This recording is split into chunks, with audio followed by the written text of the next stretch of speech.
So we have two kinds of bifurcation so far. The Saturn bifurcation, which is sort of the generic bifurcation that you should expect under, quote, normal situations. And the transcritical bifurcation, which arises if you have a fixed point that persists for all values of mu. So there's another type of bifurcation yet, which is very common, which is the pitchfork bifurcation. It arises if the system has a symmetry, specifically if it has a reflection symmetry. So to be specific, let's consider again our good old system, x dot f of x and mu.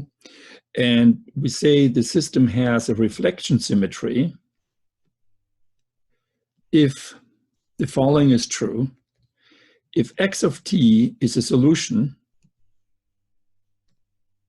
then minus x of t is also a solution. So this doesn't have to be a fixed point. It just means that any solution x of t, if the system is reflection symmetric in x, minus x of t also has to be a solution. So it's very easy to see that this implies this f has to be odd in x, because you simply write down these sentences in terms of the equation. So we have x dot equals f of x and mu. And we have, of course, minus x dot, which is the derivative of minus x, is equal to f of minus x and mu. And so now if you simply multiply the right equation by -1, you get x dot equals minus f of minus x. But x dot is also plus f of plus x. And so therefore, you instantly see that f is odd, or you have f of minus x and mu is equal to minus f of x and mu. Well, this, of course, implies that if you now do a Taylor expansion, as we will do as before, f only has odd terms in x. All the even terms in x have to disappear. So therefore, if we now write down our good old equations, we have x dot equals f of x and mu. So we have, this is f of 0 and 0. Then we have plus df by dx times x plus df by d mu times mu plus 1/2 df by dx squared x squared. And I realize I'm wasting space because I already know that some of these terms have to be vanishing. So let's get rid of those right away. Well, of course, this is a fixed point. We are at a bifurcation point. So this term is also not there. But we know that if f is odd, then all odd derivatives, all even derivatives of f have to be 0. And so we have here the 0th derivative with respect to x, that has to be 0. And here the second derivative with respect to x has to be 0. And so these terms are actually, none of those are actually there. So now we can be more specific. So what can happen? Well, the terms have to be odd in x. So we can have a term x times mu, which of course would then be df by dx and d mu. And we have a term with x cubed, which comes from the third derivative, like that. And then higher order terms, which we can ignore. And so when we condense that now in our usual way, we have that x dot is equal to some number a times mu x plus b x cubed plus higher order terms. So that is the normal form for a pitchfork bifurcation. Well, let's look at the bifurcation diagrams. Obviously, we have two types of solutions. We have the solutions x equals 0, which exists for all values of mu. And then we have the solution, let's call that maybe x1. And then I call it x0, it's sort of nicer. And then x1 and 2 are plus minus the square root of minus a mu over b. And so we have at the bifurcation point mu, we have the two new solutions arise, and it depends on the sign of a and b on which side they arise. So let's do our bifurcation diagrams. So we have mu and we have x. And so we have a solution for all values of mu, x equals 0. And let's maybe now, to be concrete, let's assume A is positive and B is negative. In that case, we have this factor is positive, so we get the new solutions when mu is positive. And so we get a square root function like that. And if we look at the stability, let's see, what do we get? We say A is positive, B is negative. So if mu is negative, then all terms are negative. So that means x dot is negative. So we have this fixed point is stable. And then conversely, here we have the flow upward. And the stability looks like this. We have this guy stable. It becomes unstable at the bifurcation point. And so when the stability changes, that is a possibility where new solutions can arise. And in this case, you actually have two new solutions arise, both of which are stable. And that's one bifurcation diagram we can have. Now, if A is positive, but B is also positive, then x equals 0 is still a solution. But now the nonlinear solution arises when mu is actually negative. And so we have a parabola that goes like this. And when you do the stability, you find that this guy is still stable. It changes stability and becoming unstable. That's because A, the linear term, is positive just like it was in the other case. However, the nonlinear branch now is on this side. And so if we put our arrows down for stability, this guy is still stable.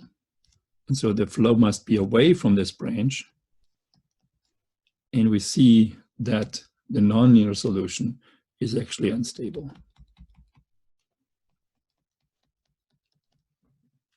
So these are two qualitatively different bifurcation diagrams, and it's worth to discuss them a little bit further. Let's first just look at the nomenclature, actually. So these are qualitatively different. So one calls this guy, on the left side, one says this bifurcation is supercritical, where the one on the right is called subcritical. And the definition is the following. In the supercritical case, the nonlinear branch arises for values of mu where the basic state is unstable. And therefore, the nonlinear branch is actually stable. The subcritical case is where the nonlinear branch arises for values of the control parameter where the base state is actually stable and not where it's unstable. And therefore, you actually get an unstable branch. And importantly, when you increase mu, well, in this case, we increase mu to go from stable base state to an unstable base state. That unstable base state leads to a flow away from x equals 0. But within this cubic truncation, this cubic approximation we've made, there's no saturation, and you just get a blow up of the solution. So obviously, in the subcritical case, we have sort of an incomplete picture. And we have to think about whether there's something we can do about it and what that would be. Let me mention another general thing. We started with the system being, the key point was the system is reflection symmetric. And so let's see how that reflection symmetry shows up in the bifurcation diagrams and in the solutions. So, we have two kinds of solutions. We have the solution x equals 0, which is reflection symmetric in itself. And so that's not surprising. If the system is reflection symmetric, you would expect that there is a solution which reflects, I shouldn't say reflects that reflection symmetry, right? Which shows that reflection symmetry itself. That's fine. In addition, there's these solutions. These two solutions, x1 and x2, they're not reflection symmetric. But because the system itself is reflection symmetric, you know that if there's one solution with positive x, there must be a solution with exactly the same value, but negative x. So these are symmetrically related. And what you can say here, or what can you see, is the bifurcation here, this instability of the base state, actually amounts to what's called a symmetry breaking bifurcation, or symmetry breaking instability. The solution for negative mu, the solution is symmetric. It observes that symmetry of the overall system. Whereas when you go above mu equals 0, the solution that you actually find breaks that symmetry of the system, but the symmetry overall is preserved in the sense that you have both solutions, one with positive and negative x. Okay, and so that's a general thing to keep in mind. When you have a symmetry breaking bifurcation, there are other kinds too. You should sort of think of a pitchfork bifurcation. I mean, just vaguely speaking. Okay, good. So what do we do now about the subcritical case?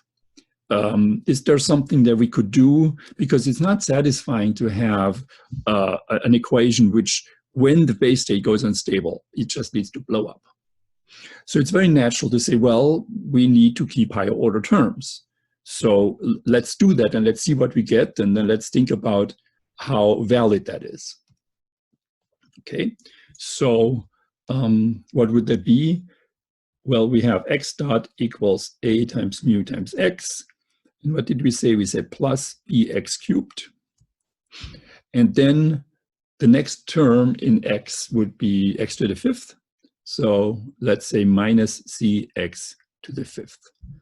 And I'm writing it as minus cx to the fifth because I have in mind that I would like to have that this new term actually saturates the growth and prevents the blow up. And so I want to have c positive. So that's the case I'm considering.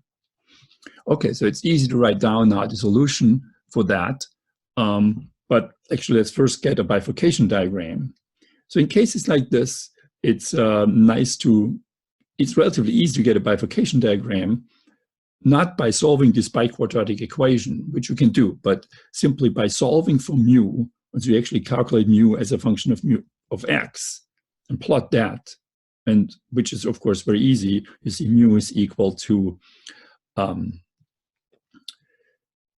well, 1 over a, and then you have minus bx squared plus cx to the fourth.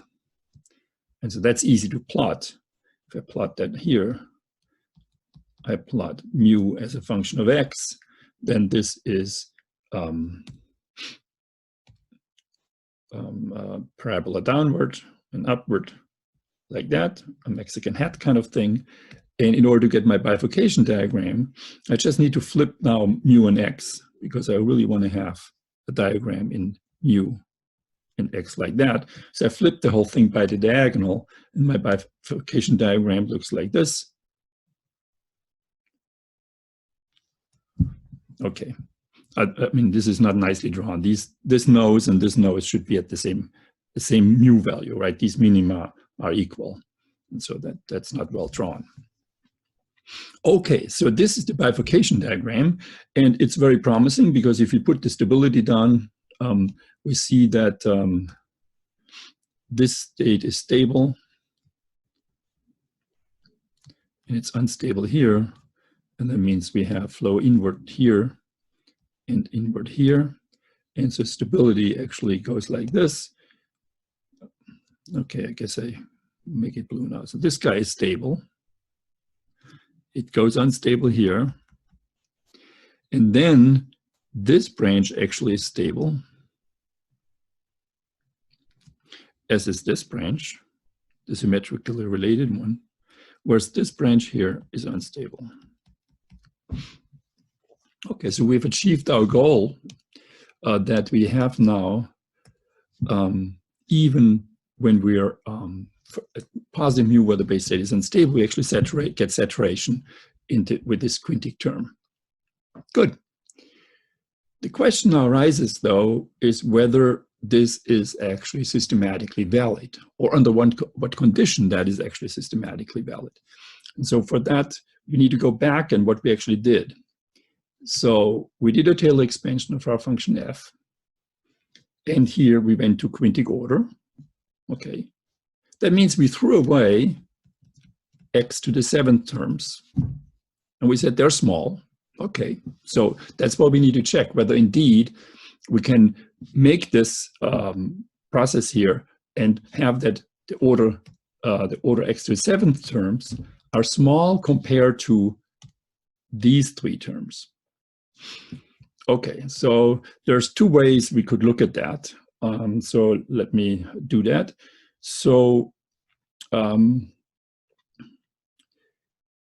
let's look at the 2 branches separately. So there's a lower branch here, which goes through that bifurcation point here. And then there's the upper branch. So in all the previous analyses, what we've done is we assumed mu is small and x is small, and that's how we expanded. So the results are valid if mu and x are both small. And if you go to the lower branch, you see, well, as you go with mu to 0, on both x equals 0 branch and this lower branch, as you go with mu towards 0, x also goes to 0. And so indeed, this region here is perfectly fine in terms of the validity. However, you see already in the picture that if I go with mu towards 0, the upper branch has no intention to go to 0. It just sits right there as a finite value. So it does not satisfy the condition that we assumed, which is that x actually is small, goes to 0. So we have to look at whether there are conditions under which x would become small on this upper branch. And so for that, it's good to just write down the solution for the, for this biquadratic equation. And we have simply that x on this upper branch, x squared, is given by b plus minus the square root of b squared minus 4ac divided by 2c, sorry. What am I doing? I did the automatic form. No, it's not 4ac. It's 4 mu c. I think I said actually a equals to 1 in this thing. So the point being that, as we said, when mu goes to 0, there's 2 solutions here. One, when mu goes to 0, is when for the minus sign, you have b minus b, so that solution goes to 0. That's the lower branch. But the upper branch is actually just the plus sign here. And so that goes to simply b over c for mu equals 0. And that in general is order 1. And so that means we can't just have b a finite number and go mu to 0 and have our Taylor expansion be valid. So what we need that x squared upper is small. Therefore, we need to have b small. So actually what we need to do is we need simultaneously, when we do our expansion, have mu small and b small as well. And so that means we expand around b equals 0. And so what is that point b equals 0? Let's go back to the equation. B equals 0 is the parameter where the supercritical bifurcation becomes subcritical. So as b becomes smaller and smaller, this parabola becomes steeper and steeper. And at b equals 0, actually you have a sort of a vertical point here. And then when b is negative, when b is positive, you get the subcritical case. And so in fact, what we need to do is we need to expand around b equals 0, which is called the tricritical point. It's just a word, but it's good to know. So where supercritical goes over to subcritical. Or in other words, we need to look at a weakly subcritical bifurcation. So in that case, we should be able to describe it systematically with this equation. You can look at this slightly differently. It amounts to exactly the same thing, of course, by saying, well, when we calculate the solution, specifically when we calculate our biquadratic formula here, we involve all three terms in that equation. And so therefore, for that result to be valid, we need that all three terms are of equal order and much larger than whatever is left over. So we need to balance all these three terms, which amounts to, let me write it here because we want to look at the equation here, right? So we need actually that mu x, well, a mu x, so of the same order as bx cubed, which is of the same order as cx to the fifth. That's what we need. Now, a is a number of order 1, so we can ignore that. And but the first relationship here tells us that b, let me not say it that way. Let's first go for the second relationship. This requires that b is actually of the order x squared, because this term needs to be of the same order as the other one. So b is of the order x squared. And that means it's small when x goes to 0. That's exactly fine. And in addition, we have the balance between the first two terms means that since b is now order x squared, mu has to be of order x to the fourth. Or in other words, if I want to write this down the other way around, what we want to do is we need to consider the limit mu going to 0, b going to 0, but it's a distinguished limit, which may be something you remember from perturbation methods from 420. It's a distinguished limit where b is equal to some number b hat, order 1, times mu to the 1/2. So in that distinguished limit, mu going to 0, b going to 0, but mu and b being related in that form, we get systematically this quintic equation, and higher order terms really can be ignored because they're order x to the 7th, whereas all these terms are order x to the 5th.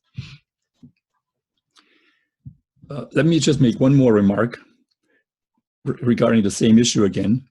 So if b was not small, if b was of order 1, well, then we know that x here would be order 1 also.